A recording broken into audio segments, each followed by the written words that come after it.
ভাই আপনি যে কাপড় চোপড় পরে আছেন এগুলোর দাম কত? এগুলো খুব এক্সপেন্সিভ, বুঝছো? এগুলো এক এক জিনিস এক এক জায়গা থেকে আনা। তুমি এখন কোনটার দাম জিজ্ঞেস করতে চাও, বলো। ভাই আপনার ঘড়িটা কয় টাকা? আমার এই ঘড়িটাতে আমেরিকা থেকে আনা, এটার দাম হচ্ছে $4000, বুঝছো?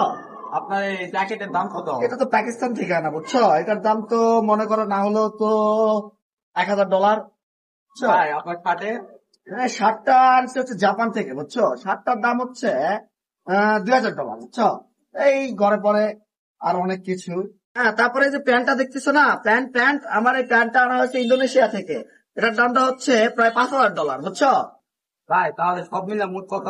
সব মিলে এখনো তো শেষ হয়নি। এই যে আমার জুতো আছে, আমার চুল আছে, আমার আরো ভিতরে স্যান্ডা গেঞ্জি আছে, এগুলোর দাম তো বলেইনি। থাক আর কিছু বলতে হবে না, আপনি এখন সব টোটাল বলেন।